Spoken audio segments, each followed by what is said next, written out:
Time now for a little more analysis and to hear from Mr. Holly himself in Sean Spotlight.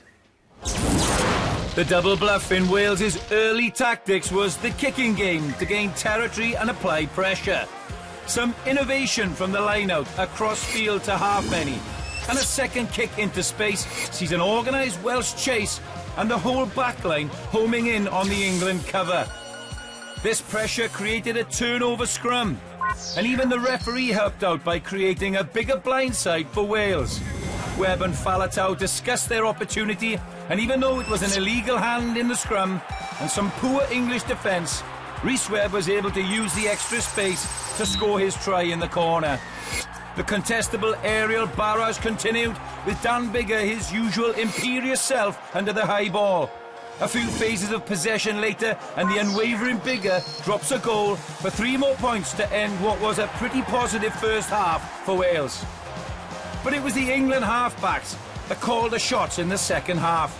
Youngs and George Ford orchestrated the likes of Haskell and Vunipola, and it forced Wales to be ill-disciplined at the tackle.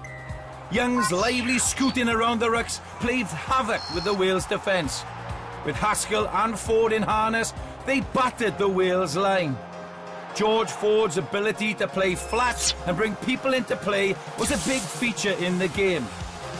On another day, they will score more tries, and really should have scored more points. Wales seemed lacklustre, shell-shocked almost in that second half.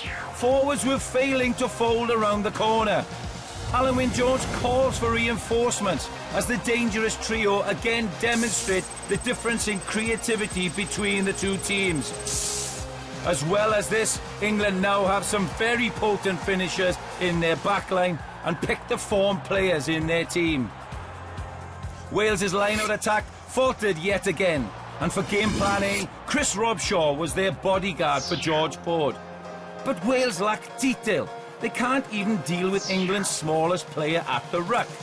Look at all the forwards congregating around the tackle area. What is the plan here? There is no wit, no inventiveness, not even a change of plan. And it's yet another England turnover. Where on earth do we go from here? Time now to return to Sean Holly. I tipped Scotland as a potential banana skin for Wales, and on yesterday's showing they are now a lot more than that. Scotland now have some lively backs to contend with, and outside half Finn Russell is not shy of using the wingers on the inside and outside shoulder. He will flatten up and look to use Seymour and Tim Visser to keep the Wales defence honest. Watch out too for flanker Blair Cowan, who Scotland use as a ball player. Scotland, I believe, will look to cut the Wales blitz line and then go wide again to their backs. Scotland now have genuine try-scoring ability that they've lacked in recent seasons. Against France, they were able to control the defensive line speed with some depth, and in Stuart Hogg they have a potential match winner. Then they look to hold their wit with forwards and backs in the line and try to get it to the 5-metre channel. But they are a physical and powerful defensive unit too, and they do fill the backfield. Wales will find them hard to break down.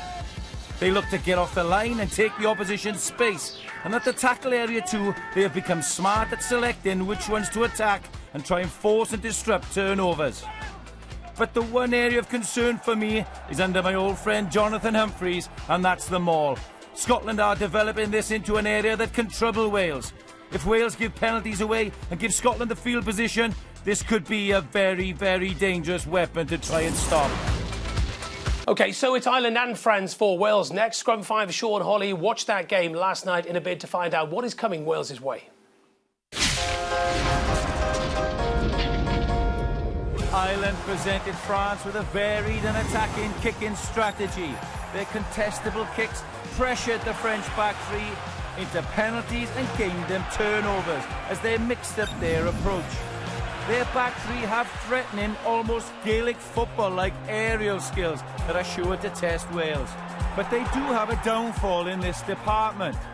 In their forwards' over-exuberance to chase the kicks, they do tend to honeypot around the ball, leaving space for a quick counter-attack and a chance to exploit the wider channels. It's the Irish ruck infringements too that Wales will need to deal with. They're past masters at the dark arts.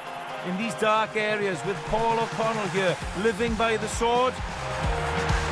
But they also die by the sword, as Rory Best found to his cost with an illegal challenge and a yellow card.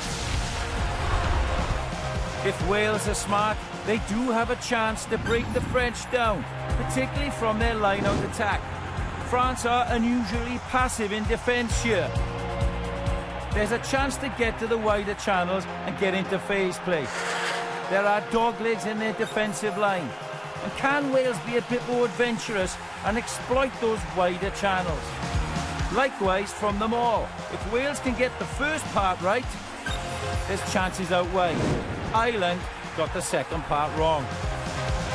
But they do have a wrecking ball in their defensive line in Matteo Bastero. The Wales attack will need to use their heads.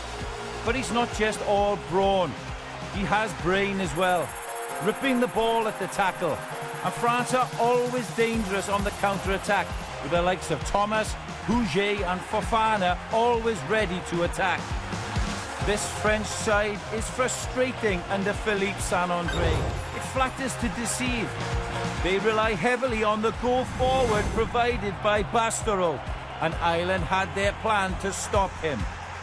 With the size, power and offloading ability of their forwards, even off the bench, Wales will need all of their defensive physicality to keep them at bay.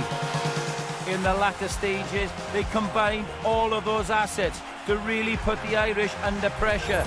And if they get it right, Lopez attacks the line, they have serious attacking potential to score tries.